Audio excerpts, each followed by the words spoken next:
we have so many questions, including about a couple teams outside of Seattle, but I'm going to start with the Seahawks. And my question is about a question. It's your single biggest question about the Seahawks entering the season.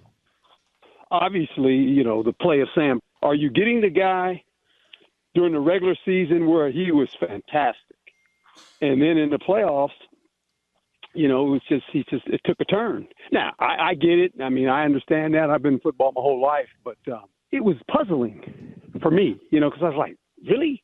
Playing like that? No, I say that. And then the Detroit Lions let Jaden Daniels and the Washington Commanders come in there and blow them out.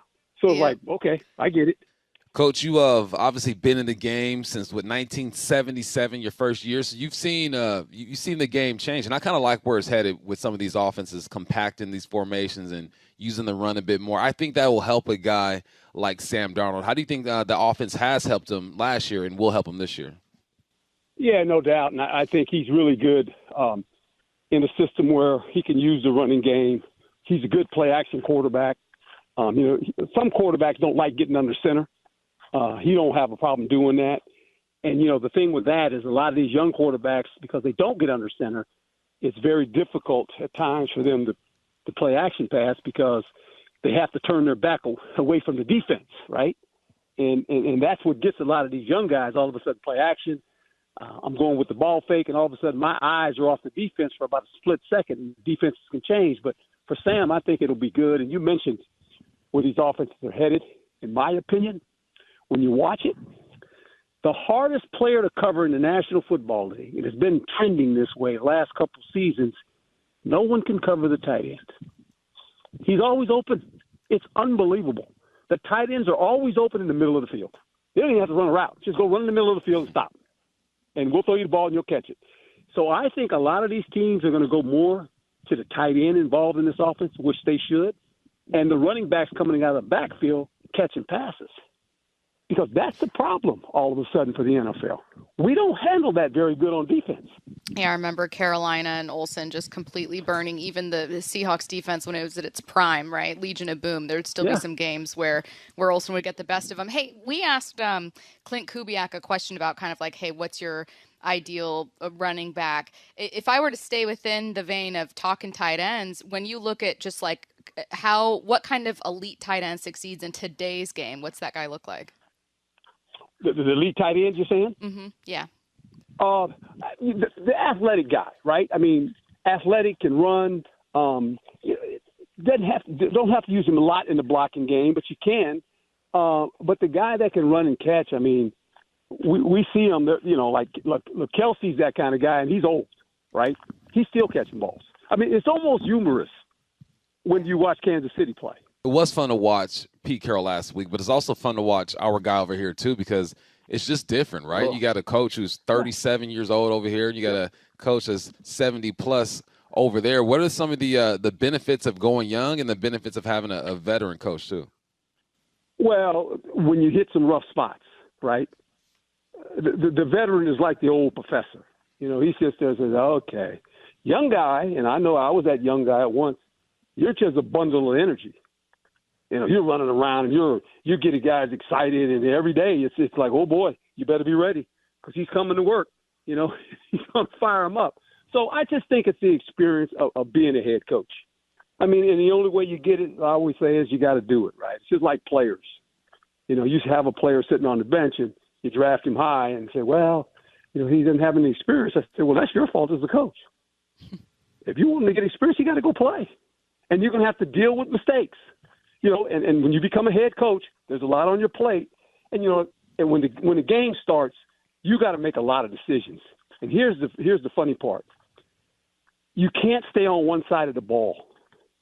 You coach the whole team. And sometimes you forget that when the competition starts. You start leaning on the side that you kind of coached. And all of a sudden you lose sight. Hey, man, I got to coach all three phases of it now. I got to have something to say, maybe to the special teams coach this series, maybe to the defensive coach. So you have to be able to walk around coordinators, but also deal with the players. What are some of those things that, you kind of learn in year 2, 3 as a head coach that maybe isn't as obvious from the outside? Because Mike McDonald's smart. He's a smart guy. It's not like, you can learn more football. But what are some of those things that you can only learn being a coach? Well, the experience of going through it all. Yeah. And, and you make errors. And I think the best thing you can do is when you make an error, whether it's in a decision you made within the staff or it's a decision you made game day or whatever, what I always did was this, is that, I always looked at myself as a player first when I became a head coach, especially when I became a head coach. I looked at myself as a player, and I would always ask myself this question before I posed it to the team. If the coach was to ask me this question, what would I think? And I went to my player mode and I went, don't ask him that question. It ain't going to happen, Pat. Don't even ask him that because it ain't working, because I know what I would have said, right? So don't ask them guys that. They're the same guys. I mean, they're younger, but it doesn't matter. Same guy, got the same mentality. I know one thing. You got to be you. You can't be somebody else. You got to be you. And the players will appreciate that. You got to be honest. And when you make an error, you got to stand in front of them and say, hey, man, that's on me, boys. That one's on me. See, here's what I've always said, whether it's in coaching, business, teaching, it doesn't matter. When you have the title in life, when you've earned a title and they've given you this title, well, we grow up in a society, we respect titles, but here's the key. You got to earn their trust. Yep. And coach is going to have to earn their trust when the bullets start flying. Not in the preseason, when games start, and they count. When they count. And the decisions he's going to make and some things he's going to have to do during the course of the year, that's how you earn their trust. And I learned that in New York when I became the head coach. They respected me. They trust, okay, I respect coach because he played and all that. But I had to earn their trust now. And every coach goes through that.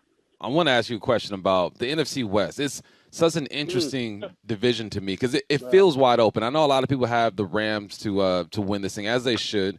But with Sam Darnold, fighting Father Time and the back is hurting and all that good stuff, it kind of opens up the door for the other three teams. Just what are your thoughts on this division and how do you think it shapes up?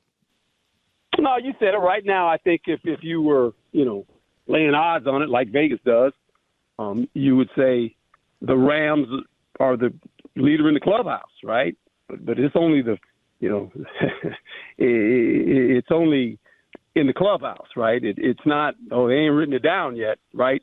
And I think the Rams I have a concern with the Rams with this, and not just so much the quarterback. I think he's going to be fine. How can the secondary play? That's their Achilles heel. You look at San Francisco, they're in a transition phase right now. They're in a transition phase of kind of who they are, and they're a little older at some positions. You got to cross your fingers. You got to hope, can McCaffrey make it through the whole season? If not, that's like, here we go. They got the coordinator back. He'll bring energy. There's no doubt about that. I think the team that nobody talks about a lot because, they're kind of in Arizona. It's like, Carter, hey, beware. That little quarterback they got, boy, I tell you what, he's a handful now. And they've got some pretty good offensive players. I just think it's going to be a competitive division. I don't know if anybody runs away with it. I'm going to kind of look at it and go, boy, this is going to be interesting. It's one of the most interesting divisions on the NFC side of it.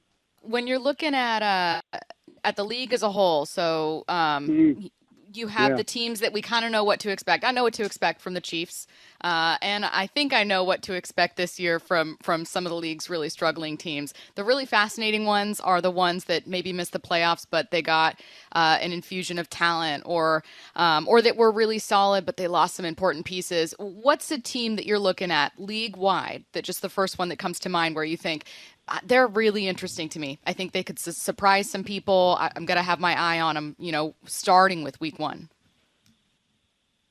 Well, I will say this, and they're not a surprising team, but a team that has gotten off the slow starts in the past is Cincinnati.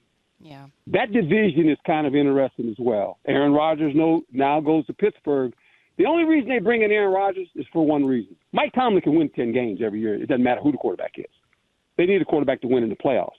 Aaron Rodgers is there to win in the playoffs. That's his sole contribution. When we get to the playoffs, Aaron Rodgers, you got to play, okay? And he's on the AFC side of it.